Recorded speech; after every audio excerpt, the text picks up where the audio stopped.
Hello les amis, Taureau, ascendant Taureau, signe lunaire en Taureau, bienvenue pour cette guidance générale du mois de juin 2024. Juin, bien sûr, c'est une tendance, puisque ça peut parler à certains taureaux dès à présent, parler à d'autres au mois de juin et d'autres au mois de juillet. Le tarot ne s'arrête pas avec des dates, donc n'hésitez pas à revenir sur ce tirage si toutefois il ne vous parlait pas dès à présent.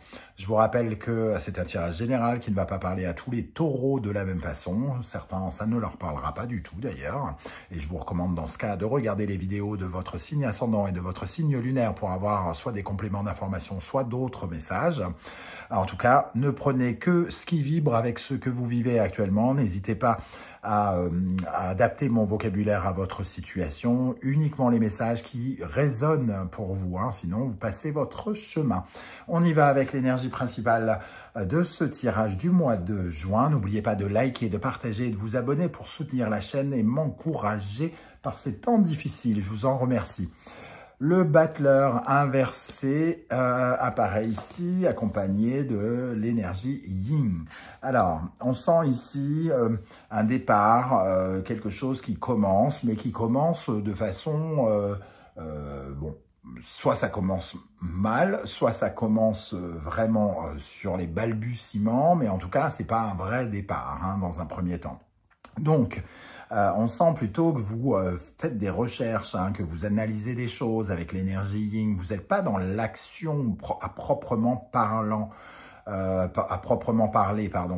C'est soit ce départ n'est pas pour tout de suite, entre guillemets, vous ne pouvez pas partir là tout de suite, soit il vous manque des informations et que vous étudiez un petit peu toutes les opportunités qui pourraient s'ouvrir, soit vous cherchez des informations sur les dons, les talents qu'il vous manque, par exemple, pour amorcer ce départ.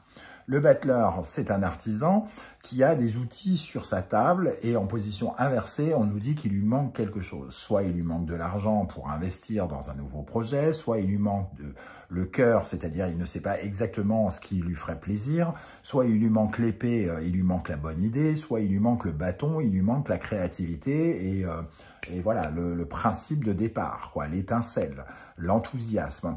En tout cas, voilà, vous ne pouvez pas vraiment partir avec cette énergie-là. Donc, pour certains, ça peut dire que c'est un faux départ. C'est l'impression que quelque chose se met en place, c'est une initiative qui n'ira pas loin ou qui peut être malheureuse. Voilà. Après, il peut y avoir aussi une autre explication, une autre interprétation avec le battleur quand il est inversé. Ça nous parle d'escroquerie, de charlatan, d'être un escroc, c'est-à-dire de ne pas avoir ce qu'il faut pour être honnête et pour être bien. Donc, si par exemple, on nous parle ici d'un nouveau partenariat, peut-être que la personne est beaucoup trop jeune ou pas assez mature ou trop...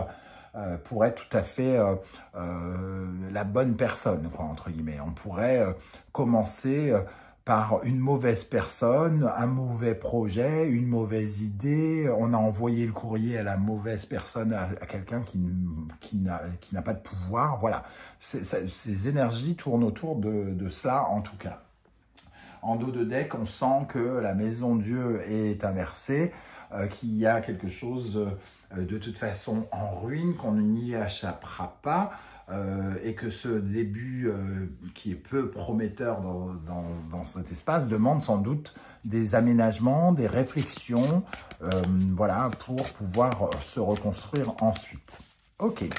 On va essayer bien évidemment d'en savoir plus avec d'autres cartes. On va commencer par une première colonne et on viendra compléter avec une seconde.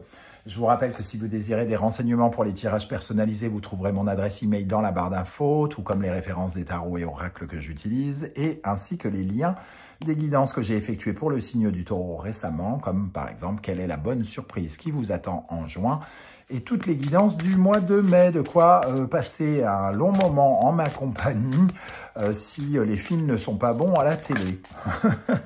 N'hésitez pas. Ok, on va commencer ici par déterminer un peu votre état d'esprit pour aborder ce mois de juin. Quel sera votre état d'esprit, les amis taureaux, ascendant taureau, signe lunaire en taureau? Votre état d'esprit, quel sera votre état d'esprit pour aborder ce mois de juin? Le 3 de denier, alors on nous parle de collaboration, d'essayer de faire avancer peut-être quelque chose concrètement ici, en collaboration avec quelqu'un. Bon, alors si c'est le cas, il nous manque peut-être des choses, il nous manque peut-être des finances, il nous manque peut-être des talents, des dons ou des capacités pour justement aller plus loin. Si c'est une nouvelle rencontre, peut-être qu'il y a un côté... on nous vend du rêve et c'est pas vraiment du rêve aussi, hein, avec ce battleur inversé comme je l'ai évoqué tout à l'heure, avec le sentiment d'être un peu escroqué. Voilà, c'est peut-être un peu trop une promesse jetée en l'air ou quelque chose comme ça. Quel sera le principal défi à relever pour les taureaux? Alors, le défi, le 2 de coupe. On nous parle probablement d'un aspect relationnel, d'un partenariat avec qui on s'allie hein, quelque part, avec qui on collabore. Et il y a aussi un autre défi, c'est déterminer exactement ce que vous voulez, ce que vous aimez et ce que vous n'aimez pas. Le 2 de coupe, c'est la dualité. Je veux pas, j'aime pas. Sans avoir déterminé ça, peut-être qu'il vous est impossible de vraiment débuter quelque chose. C'est-à-dire que ce n'est pas le tout d'avoir envie de débuter si on ne sait pas justement ces énergies yin, hein, la créativité, les ressentis, si on n'a pas émis de possibilités et ôter certaines autres possibilités, peut-être que voilà, le départ ne peut pas se faire sans étudier les choses, sans réfléchir et sans écouter un peu plus son cœur. Qu'est-ce qui va se passer concrètement pour les taureaux, ascendant taureau, signe lunaire en taureau pendant le mois de juin? Le roi de coupe, justement, on va écouter davantage son cœur. À côté de ça, on est dans une énergie un peu yin, même si c'est un homme qui essaye de canaliser justement son énergie sur sa bienveillance, sur son cœur, hein, ici, hein, le côté émotionnel. Qu'est-ce que vous inspire justement votre vie en ce moment? Comment vous ressentez profondément les choses? Comment vous ressentez les collaborations que vous voulez créer, les projets sur lesquels vous voulez travailler? Il y a un questionnement très émotionnel, sensitif pratiquement, dans un premier temps pour certains d'entre vous. On verra avec la deuxième colonne si on peut bien sûr préciser le message. Hein. Quelle énergie va particulièrement vous aider, les amis taureaux, pendant ce mois de juin? Sur quoi vous pourrez vous appuyer? Le 9 de denier, une certaine forme de confiance en vous, en tout cas. Ce n'est pas parce qu'il y a une certaine forme d'échec que ça sous-entend que vous avez peur de réussir. Que voilà, le 9 de denier, c'est quand même la possibilité d'avoir de grands résultats, d'avoir des grandes réussites. Concrètement, vous avez une certaine forme d'appui. Vous avez techniquement les capacités pour vous lancer dans quelque chose de nouveau. Ok. Peut-être qu'il y a un soutien financier aussi, une évolution financière ici avec ce 9 de denier qui pourrait être un atout. Qu'est-ce qui, au contraire, pourrait vous ralentir, les amis taureaux, pendant ce mois de juin? Quelle énergie pourrait vous freiner? Le valet de coupe. Ça va dans le sens du 2 de coupe. Hein. Il faut déterminer ce que vous voulez ou ce que vous ne voulez pas. Vous ne pouvez pas rester dans une certaine forme d'illusion, de ne pas savoir qu'est-ce qui vous plaît, qu'est-ce qui ne vous plaît pas. Le valet de coupe, il est un peu innocent, la tête dans les étoiles, bisounours, mais il n'arrive pas finalement à mettre à concrétiser ses rêves parce qu'il est peut-être un peu trop poétique, un peu trop romantique, il ne voit peut-être pas le mal nulle part, il a un côté débutant aussi. Donc il peut y avoir un début de quelque chose où il n'y a pas forcément beaucoup de cœur, et forcément ça fonctionne difficilement. D'un point de vue affectif, relationnel, amoureux, quelle est l'énergie qui vous accompagnera? N'oubliez pas que cette guidance fera l'objet d'une guidance tout à fait spécifique un peu plus tard pendant le mois. Hein, là, c'est juste des énergies pour savoir les énergies qui vous accompagnent. La justice. La justice, En tout cas, émotionnellement, effectivement, vous sentez bien qu'il faut faire le deuil de quelque chose. Vous y travaillez, semble-t-il, vous rééquilibrez les choses. Hein. Le deuil apparaît ici en dos de deck avec le 5 de coupe. La justice, elle essaye d'être honnête avec elle. Hein. Donc ici, vous cherchez une certaine forme d'honnêteté que vous avez peut-être du mal à trouver parce que votre cœur, lui, pour l'instant, reste encore un peu évasif. Mais vous savez que vous êtes obligé de changer des choses parce qu'il y a de l'insatisfaction avec le 5 de coupe. Ok. Alors, dans le domaine professionnel, financier, matériel, quelle énergie vous accompagnera en juin? Le magicien, donc il est probable que ce soit, entre guillemets, une tentative pour certains de changer de vie professionnelle ou de vie financière. Changer de banque ou je ne sais quoi, tout ce qui est en lien avec l'argent. Ici, le magicien et l'empereur, justement, il y a peut-être des projets pour certains qui manquent de finances. On a peut-être besoin d'argent et on a besoin de financer quelque chose ici avec ce 3 de denier. On a besoin d'être accompagné dans sa démarche. Donc, pour l'instant, on réfléchit peut-être à comment soutenir, comment financer certains projets. Pour d'autres, tout simplement, hein, ce magicien fait référence à le besoin de commencer quelque chose, mais quoi? On a besoin d'étudier la question, de réfléchir un peu mieux avant de se lancer dans quelque chose qui un peu trop rapidement, sans avoir vraiment réfléchi, comme dirait l'énergie yin. Hein. Intérieurement, personnellement, psychologiquement et spirituellement, dans quel état d'esprit vous serez et comment vous vous sentirez en vous. La tour, bon, c'est la transformation. Hein. Vous sentez que effectivement, il y a des gros changements à amorcer ici. Des gros changements, mais vous ne savez pas encore totalement comment déployer vos ailes. Comment déployer vos ailes, on le sent avec le diable ici, comment déployer votre pouvoir, comment vous réaliser. Vous êtes en pleine reconstruction, très clairement, quelque chose s'effondre et quelque chose est à reconstruire. C'est un défi devant lequel vous vous trouvez. Ça ne veut pas dire que vous n'y parvenez pas ou que vous n'y parviendrez pas. Il est encore question ici de déterminer vers où, vers quoi vous allez aller, hein, j'ai l'impression. Ok, avec l'oracle du soleil levant. Oui, je ne me rappelle plus du nom de mon propre oracle. On va regarder, pour compléter la deuxième colonne, quel sera votre état d'esprit avec le 3 de denier. On a besoin de soutien, j'ai l'impression. On a besoin de collaborateurs ou de financement ou d'une personne qui nous viendrait en aide. Le chien assicot, c'est quelqu'un qui respecte nos projets, qui est un ami ou qui se comporte comme un ami, quelqu'un qui nous soutient et qui nous aide, hein, vraiment. Donc, sans doute, votre état d'esprit, c'est de chercher une certaine forme de soutien par rapport à des nouveaux projets. Quel sera votre principal défi avec ce 2 de coupe? Le onsen, réparer quelque chose. Le onsen, c'est vraiment prendre un temps de pause aussi.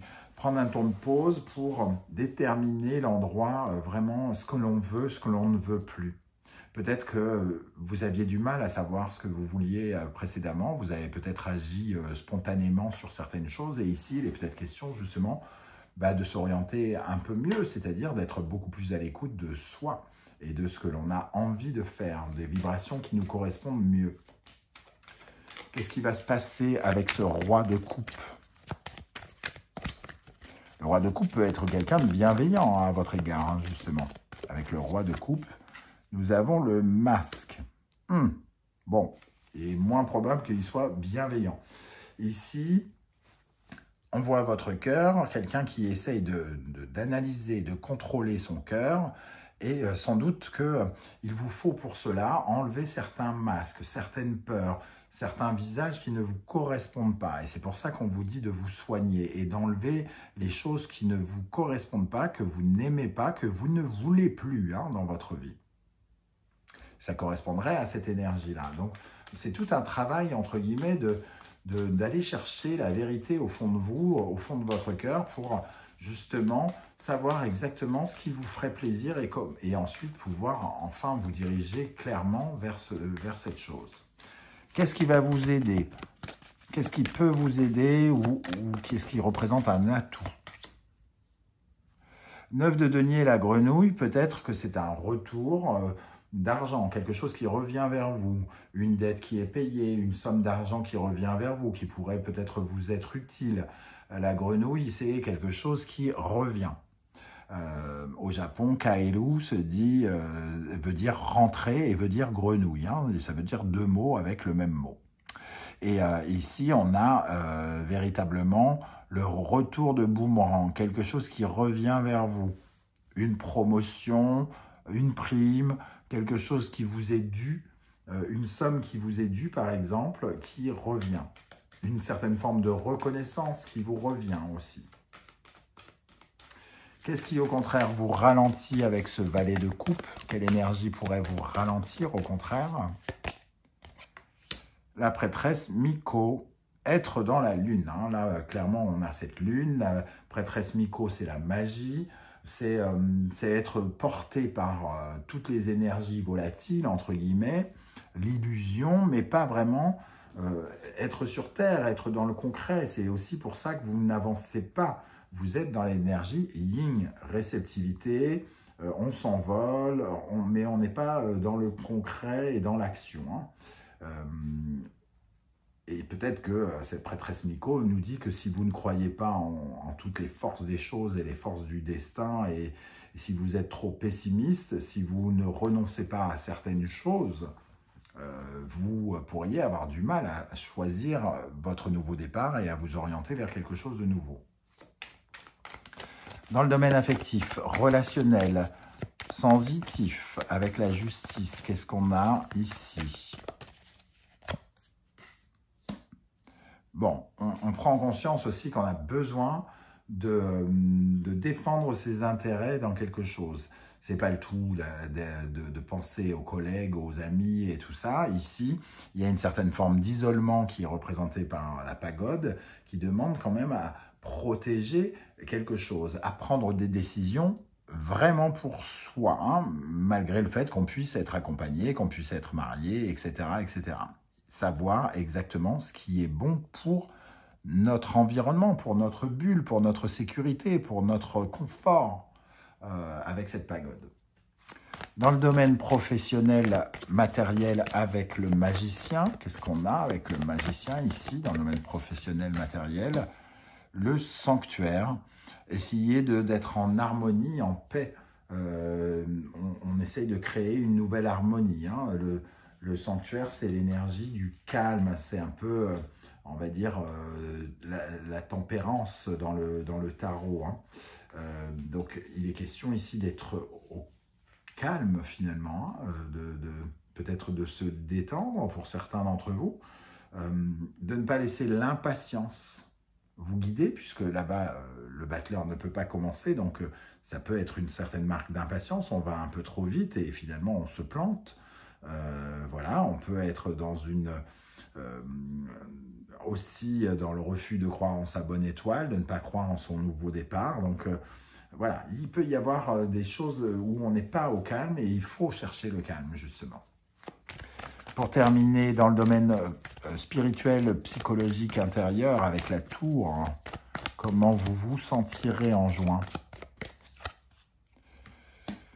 Bon, voilà, il y a quelque chose à déconstruire, à reconstruire, et il vous faut choisir clairement une nouvelle orientation, de faire de nouveaux choix pour votre vie, pour votre épanouissement, pour votre émancipation, pourquoi pas.